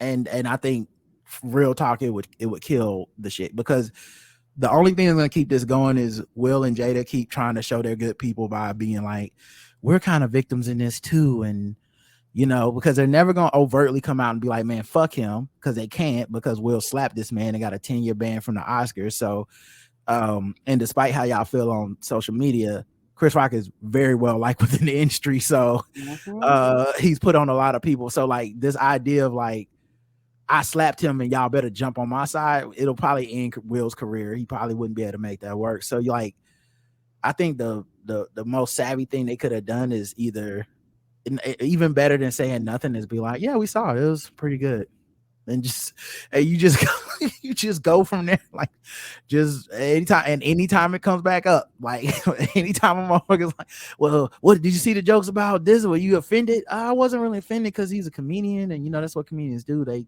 get on stage and they make humor out of life, and you know, I feel like that's what he was doing, and you know, I'll just leave it at that. You know, and if I was Will, I just keep reiterating, I issued my apology, and I still stand by. Whenever he's ready to talk, I'm here and I'm willing to talk to him. And I would just leave it at that, because you are not gonna win this being a battle with a victim shit. Because this nigga is definitely a victim, but won't admit it. And y'all are trying to be victims in a situation, and by y'all I mean Will Smith. Really, Will Smith is trying to be a victim in a situation where he fucking is the one who hit the guy. And the joke wasn't really about him, and low key, it wasn't really about Jada's alopecia. It was so like, it's one of those things where the best thing that can happen is people moving on. And if Will were to do that, if Jada and them did that, the next time Chris brings it up, people really will be like, hey, why are you picking on these people? I'm not saying that's fair or right, but that is what would eventually happen, because it'll seem like they were good sports about it. They let you get your lick back. And here you are, you know, special number 3, talking shit about them. When you gonna let it go? You know? Right. Last voicemail. She left one more. Okay, this is Tanisha G. Last time about this Chris Rock thing. So I feel all of that to say, I feel like what I would like to see happen for both of these people, I think that they're both people who've had some unfortunate things occur in their lives. And I don't think that either one of them should stop having careers or livelihoods because of this. But it would be nice for Chris Rock to be able to go on with his life and get past this moment. I don't know that he will be able to get past this moment, because honestly, I think that there's just been so much hype around it. And even with it being a year later, I think that there's always going to be people who are going to want to come back to it and want to revisit it. And where are you and Will now? Like, I don't think he's ever going to be able to escape this. But hopefully, you know, everybody will be able to figure out what they can do. I mean, hell, if he can watch Emancipation, then so can I. I want to.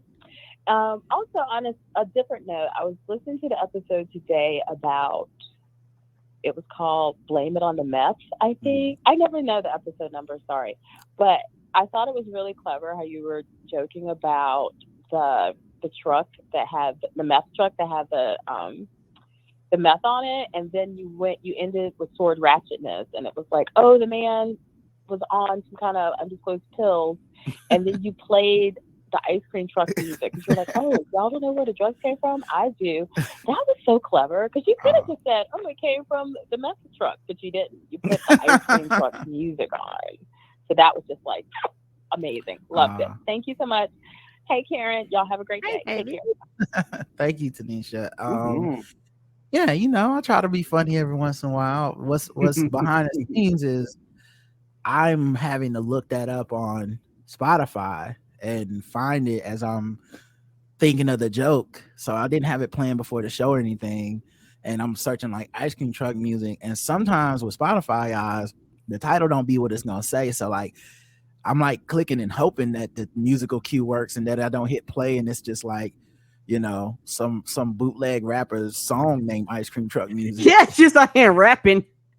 But thank you. That's why I get paid the money for writing the jokes. And I Somebody appreciate named you. Milk Ice Cream Man decides to pop up. You be like, wait a minute. Right. All right, let's get into the final segment, which is y'all's. Well, Kara, did we get any physical mail this week? Not this week. At least I didn't check it today. So if it came in, I ain't got it yet. Cool. Let's get to the final segment, emails, and I'll play some music.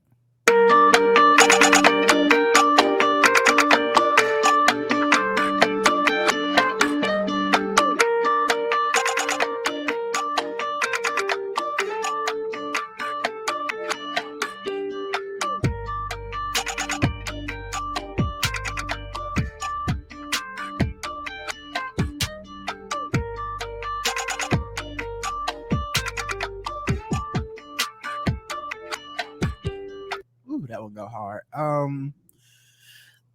So first of all, Little Brothers writes in Blackout Tips, full circle moment. What up, man? I'm sitting here watching the Blame the Meth episode on YouTube, and this part about Rod meeting Bossy Ray and Mike Hitman has a brother smiling, especially the part about Mike. As I've said before, I became a fan of the Morning Jones and what ended up being the last few months of the show, but I fell in love with it immediately. It was a sports show I didn't know I needed until the first time I heard it. People like Rod, Mike, Stacy, rest in peace, Toya, Larry, Lank, and all the others felt like family from the jump. And of course, Bo, Corey, and the Kang Sasha did as well. Even though my time as a Morning Jones listener was brief, it was a hell of a ride. And it put me on to so many dope people in podcasts. Hell, that's why I became a fan of the Blackout Tips. I've been rocking with y'all niggas since episode 178. Your shows is one of the main reasons I decided to start my own show. And even though I don't have anywhere near as many episodes, you guys, I've been podcasting off and on for 10 years. One of my podcasting highlights was having Rod, Bo, and Stacy on to talk about the Morning Jones. And even though that one was pretty early in my journey, I think it's one of the best episodes I've ever done. Anyway, I say all that to say that seeing the pics of Rod, Mike, and Bo together and hearing him talk about it was dope. I was sitting here at my desk cheesing like shit. It made me so happy to see y'all happy together. Looking forward and checking out this week's Epic Game Theory to see Mike on there. That's it for now. Peace. Well, wait, when did you send this? March 8th. So it'll be next week. So not last night, but next week. Hopefully he'll be on there because they definitely asked him some questions from me and my man Sidney Castillo wrote the deep dive for next week. We obviously still working on it this week and all that stuff. But if everything goes to plan, y'all will see it next Friday, and he has some good ones. And then hopefully the last episode of the season, we have some questions about another topic we're going to be talking about on the show. I won't spoil it for anybody, but when I tell y'all Mike had the best fucking answer for this question. Matter of fact, I'll spoil it a little bit. The question, and y'all can think of it your own answers, and you don't have to write in or nothing, but just think about it. The question, and this is off top of the dome. He didn't know any of the questions beforehand, but they said, what would be the worst sport to do while on psychedelic drugs? Wow, what a question. Y'all think of y'all own answers, and his was the best, and I won't spoil it because I want y'all to see it yourselves. But yeah, man, it was definitely a beautiful moment. Even meeting Bossy face to face for the first time. Bray, that's our second time meeting, but we didn't really get to hang out and talk that long at Drunk Black History. I had to work the next day and stuff. But it's been dope, man. There's some real dope people in my life, and I've met them through the internet. That's why I don't say shit like the internet is fake. Nope. It's just, you gotta go through a lot of shit to get to the real, and people being the way they present and the way that they have been towards me online and in real life. That's always great when it matches up like that. And I like that get to have conversations with people that aren't just surface level, so that was dope, man. And I don't know, it was just a big old love fest, and I love being able to experience that here. Blame the meth. Aaron says, guess who's seeing motherfucking Beyonce, bitches? I'm screaming at the top of my lungs just like Karen. I'm seeing motherfucking Beyonce and motherfucking Los motherfucking Angeles. I I got the good seats, okay? Row Come on, 7. them good seats. Row 7. Like I may feel her sweat drip on her off of her hair, off of her face. I may Come feel on, the row wind. 7. I was trying. Them seats was already gone because, bitch, I was like, lower, lower, lower.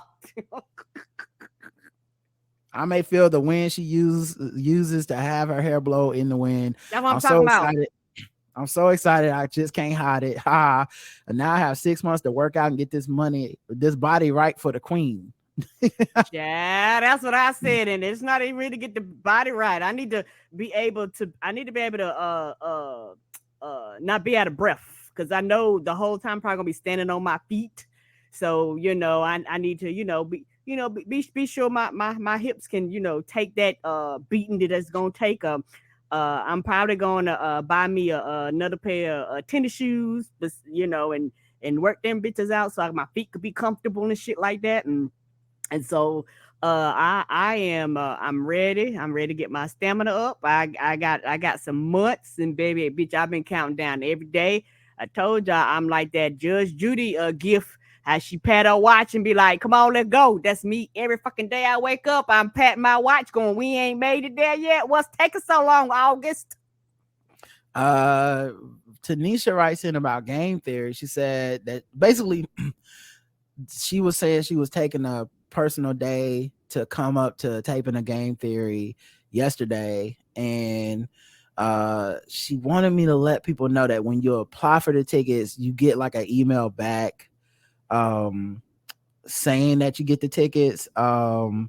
She requested the tickets about 2 weeks before the show, and it was dead silent up until 5 days before the taping. Yeah, that's when they let you know.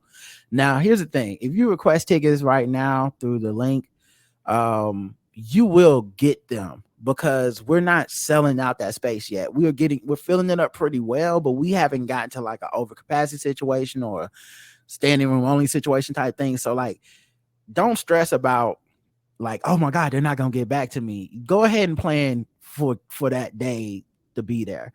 And it does take a while to film it. So, we appreciate the people that spend that time with us like that. Mm-hmm. But she said she had never seen the show. She was just gonna come on Vibes, but today I decided to just watch a clip on YouTube instead. It was a Coach K one about his retirement. Oh shit, I wrote that. Now I grew up in Raleigh, NC. I'm 48, so I know all about Duke and Coach K's legacy, even though I haven't followed sports since being a kid. That skit in the Schomburg talking about Coach K's reign of terror literally had my sides hurting, and I was in tears.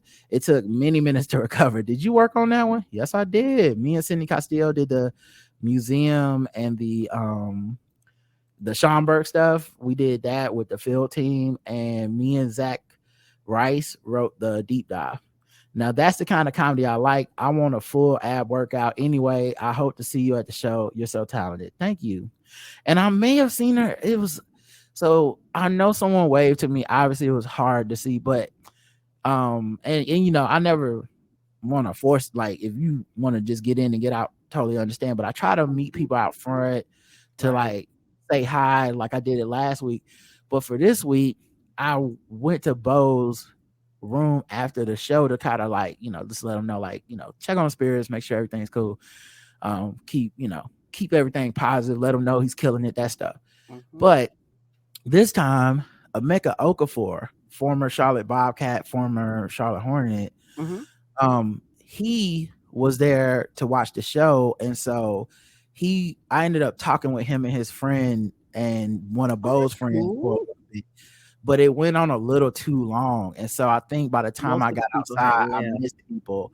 And so if they were waiting, they may not have been waiting, but if they were, that's my bad. And I didn't see her email that she was going until today, because I was so busy I didn't even get to check my show days. It's like you come in, y'all there early too. Yeah, I get in at like 8 o'clock basically. We rehearse, we immediately have to get in rewrites. I'm now in the rewrite room, so I'm doing alts to jokes and making language changes and checking with Bo's feedback and all this stuff. And then after that, I try to go check on the other writers and just like a little check-in, hang out with them, and then after that we go right back over and we start filming the taping, and then it's basically we'll like go home or go to the gym. So I didn't check this email till after the show, and I was like, shit, I hope she wasn't waiting on me outside and I fucked up. But she did write back. She says, hey, Rod and Karen, I got to go see the live show today and it was a fantastic treat. I highly recommend anyone who can make it should go. I've never been to a live recording before, so I didn't know what to expect outside of the one clip of the Coach K episode I watched a couple of days ago. Despite not knowing sports since high school and barely back then, I got the jokes and they were hitting for real. I tell people, Roger said this, you don't have to be kind of up on everything current in order to enjoy it, and even in order to be in the live show. It is just a really fun experience. Yeah, it's a very smart show that happens to focus around sports, but it's not necessarily a show. It's a show that smart people will enjoy, whether they like sports or not. Not right. Not that we don't love sports over there, but that the number one goal isn't to just be like, let's play a highlight from this week and be like, oh, he fumbled the ball. Like that is deeper than that. When you go to a live show, you have to laugh out loud for real because you're being recorded, but the jokes were so good that the LOLs came easily. The energy in this place was infectious. I think everyone had a good time. Yeah, that's word to Sidney Castillo, he's a great stand-up comedian, but he also will do crowd warm-up because we need somebody that can do that shit. And honestly, most of us, if not all of us, can't. And so he does a great job with it. He had somebody sing me happy birthday yesterday, even though it wasn't my birthday. But it was this lovely woman from North Carolina, and which I was like, oh, that's like a sign. That means something. And unlike the week before, we had two people sing to Brendan for happy birthday, and they were completely out of control. And Sydney had to cut it short and tell them to go back to their seats because they was wild. But this woman, she actually could sing. It was so nice. So I got like happy birthday serenaded a little bit. It was very sweet. But yeah, it was so like that vibe and that whole mood, a lot of that is on Sydney to keep that going, and he does. There was also a comedian whose job it was to keep everyone laughing before and in between takes. I can't remember his name, but he was amazing. Sidney Castillo, I just talked about. Ironically, that lady that sang to you from NC really did the damn thing. She absolutely understood the assignment. I hope your birthday is just as you wish. Well, it's not my birthday. I had hoped to get a selfie with you, but you darted out of that place like you were clearly ready to go. I totally understand. I was tired. Almost 2 hours of high energy clapping and screaming wore me out. I slept like a baby tonight. Yeah, that's an oversight on my part, Tanisha. I really meant to see you afterwards, and I was just trying to do a quick stop by Bo's room, and it just I was trying to do a quick like check in, and it just turned into like a 5 or 10 minute thing, and I was like, fuck, I hope I didn't miss her. And worst case scenario, I missed you. That's on me. Won't happen again. But Monty has a great show and a great team making the magic. I don't know, Rod, if you wrote any of those jokes. Yeah, a lot of them. I'm all over that place. But so like all the writers are getting stuff in for sure. But like, yeah, man, like I'm doing really well. Like, I'll just put it at that. Like, I'm doing very, very well. They're trusting me with a lot of stuff. I have like an increased role this year. And I'm enjoying it. Bo was just texting me this morning to say how like, my increased involvement is helping the show get better. And that's exactly what I want to do. Right. Because your thing is you want it to be the best product it can possibly be, right? Yeah, I just want us to make the best show every week. And I think it's a very at least compared to jobs I've had, it's still a very good environment. Like, this is not some abusive shit where you gotta be in there till midnight just because somebody's a dick or you've done all your work but you can't go home. Like, no, I haven't felt that vibe. No one's treated us like shit. I haven't had anyone like try to pull rank or cuss me out or some shit like that, because I really wouldn't play that, but I also am not the kind of employee you need to do that to. You know what I'm saying? So like, it's been a positive environment for me. I'm still learning a lot. I'm taking every opportunity I can to learn and get better. You know, it's a process and you have to embrace that. So like when I make a round one of a draft of a timeline or outline or whatever, I'm never like I killed that shit and we not gonna have to change nothing. I'm always like, I don't know how it's gonna change, but hopefully just change for the better.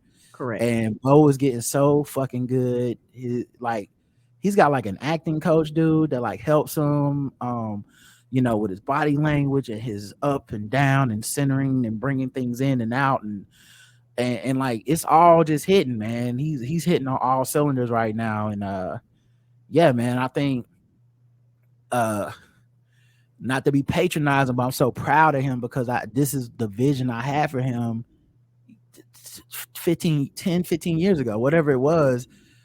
I was like, bro, you a star. Like, I didn't say that. I wasn't saying that like because I'm on somebody's dick or because I say that shit because I think they're gonna put me on, or I say this shit to everybody and he happened to be the one person. And like, no, there's a whole lot of niggas that I respectfully think are okay at what they do, or I think that they like are good people, but I don't find them to be too exceptional at any of this shit. They're not saying nothing that I feel like is that you know, groundbreaking or impressive, but you know, I still root for them. Bo's a dude I feel like has always been impressive and said well thought out smart shit, and he says something that you're not gonna think of. And to be a part of that process is super dope. You know, that's why I'm here. But it's mostly fulfilling to know like, okay, cool, you're seeing it too. Like I'm this ain't in my head. I feel like I'm killing it and I feel like it's affecting the show and making it better. And you know, the sketch I wrote for the racist Oscars, they aired it last night, and I mean, it killed, you know, like it killed with the crowd, it killed with people on TV. It like, and that's a joke I made on the show several times. Mm-hmm. And so to be through that whole process and watch it come to fruition and just watch an audience like eat it up, and all the other like writers and staff people be like impressed with the idea, and you know, the video team and Brock and them getting the video footage and editing it to make it look dope, man. Like it's a great feeling right now, you know. So I'm in my bag, everybody. But back to this. She says, she said again, if you're listening, you want to get tickets for a taping, you should get to it. Only thing I'll say is it's an event. I thought I could sneak off on my lunch break, but ultimately I took the day off, and I'm glad I did. From the check-in to the finale is over 2 hours. Plan a nice lunch and a nap afterwards. You'll be ravenous after being a rowdy audience member and will need rest, unless you just thrive on overdrive. Yeah, ain't that the truth? So when you go and plan accordingly, and you know, whenever I go, I'm on, you know, off work using PTO time or something like that, or take a half a day or whatever it is, and I put the link in the chat room for those of you that are like you want to go, and there's 3 more tapings left for this season. And the last taping is on a Thursday, not a Friday. If that makes any difference to you, it's on like the 30th or some shit at the end of the month, and basically the end of the month is the end of the season, so you got until the 30th to see us in person do our thing. But yeah, man, thank you for y'all that have come out, and I truly am sorry that I missed you, Tanisha, because I wanted to talk to you and see you and stuff, and that's totally on me. I really do try to do my best to like stop by Bo thing, tell them, you know, great job, and then come out there with y'all. And so I fucked that one up this week, and normally that doesn't happen, but I got so busy, man. They be moving y'all out of there fast, boy. Like, you know, because the audience is moving too, but like y'all actually are in like a separate line. And you know, the way y'all be marking, they be like, go, go, go, go. I'm like, they is moving them out of there quickly. Yeah, and it's this dude that works security where the people come out of, and it was so funny last week. cause like, man, there's so many people that's rooting for us. Like when I went out to the bar last night with to this pizza place last night with Chris, the bartender, the owner of the place, the bartender, he like heard of the show, like because Chris was like, yeah, he's a writer for Game Theory, and he's like, oh yeah, that show on HBO with Bomani Jones, I love that show, man. Da da da. And I'm like, wow, this is crazy. In my mind, I don't picture anybody, Right. really knowing or talking about it. But yeah, it's a security guard dude. And so where the audience comes in for both show, it's under the last week tonight. Like there's like a banner, and then you come in under there, and they do whatever. And so this brother, he Is it that same black dude? I don't know if you know him. He's a light-skinned dude. Oh no, I don't think I met him. No. Okay, well, he sees me talking to the fans after the show and stuff, and so forget what he said a couple weeks ago, but he said something to me about, oh, he's just like, man, why they like this show, man? Y'all getting people to come see it, brother. I was like, yeah, they coming to see it. We got a lot of people in there. He's like, okay, man, good, man. I just want to make sure they treating y'all good.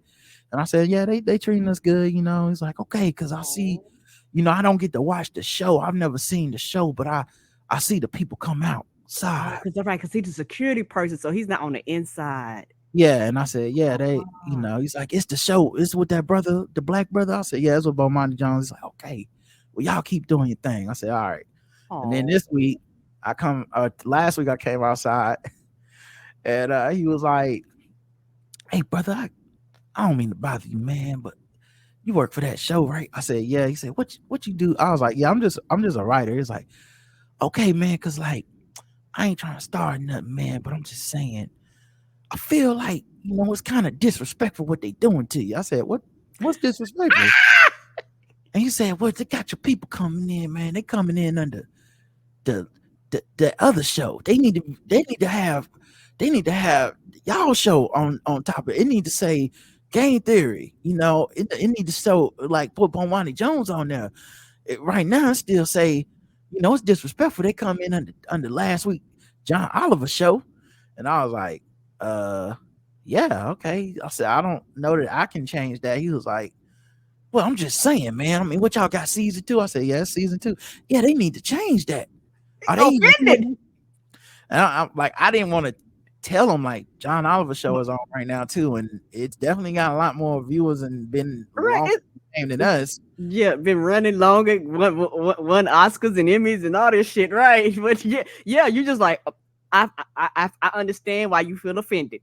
I basically just, I said, I maybe I'll run it by somebody, I'll see what I can do. But I'm like, what am I gonna tell her? He was serious about that thing too. They are disrespecting y'all. I was like, oh, you must not know who John Oliver is, baby. Right, take John Oliver off that wall. We filming Drew Barrymore's, like, her thing now. It's like, what am I gonna take Drew's name off of here? Put Bose up there. I'm like, I don't know that we got the cachet to pull that one yet.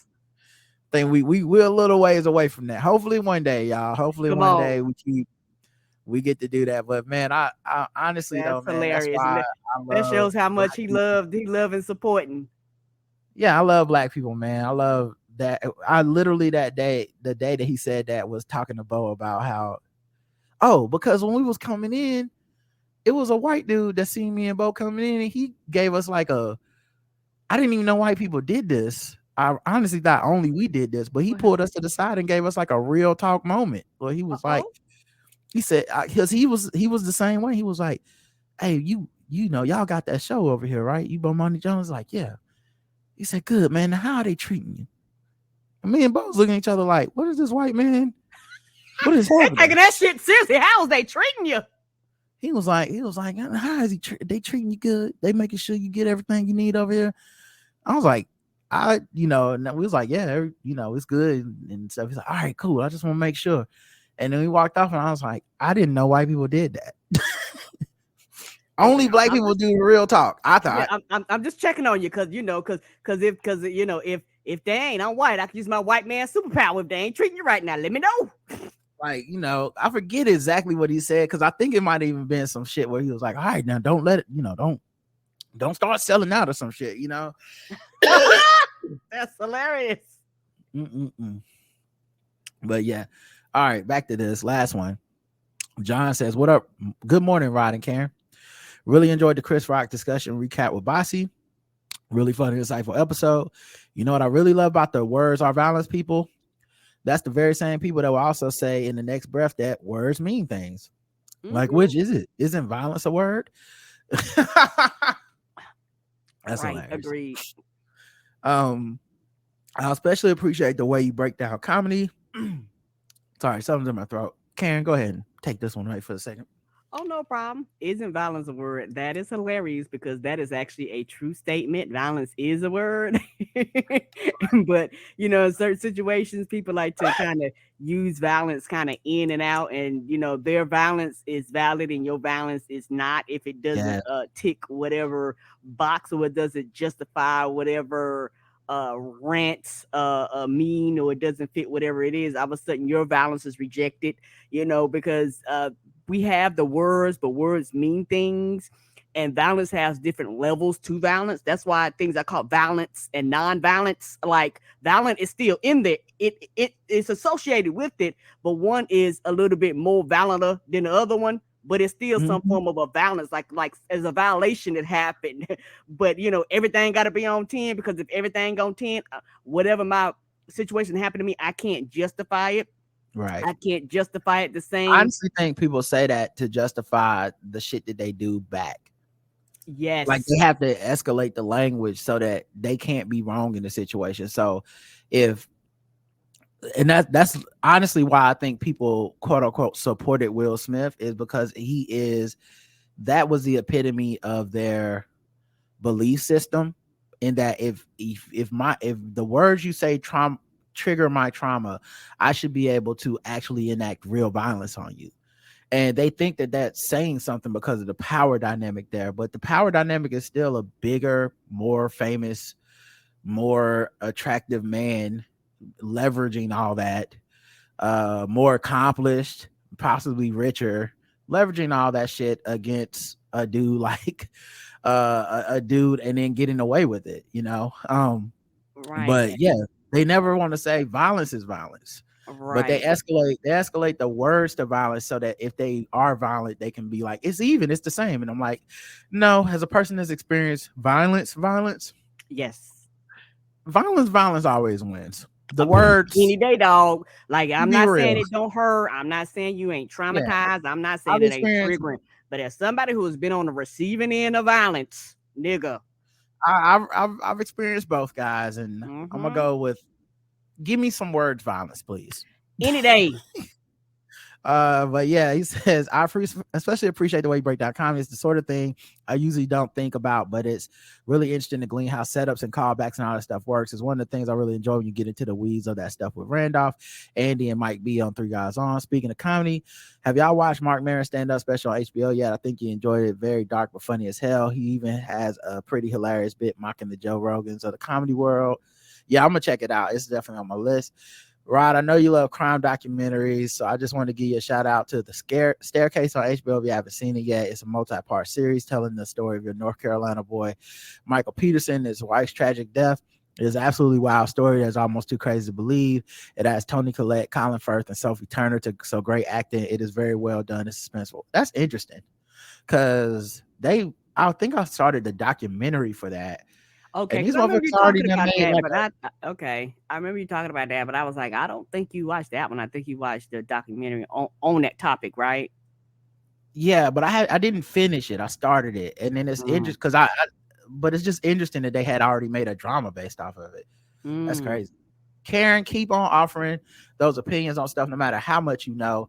Live your best white woman of color life. LOL. Come on through. Yes, white woman of color. Yeah.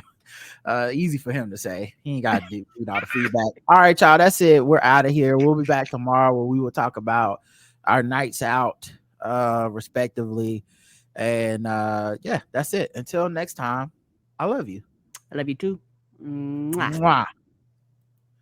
Bye, everybody. Send me the titles, baby. Just text them to me.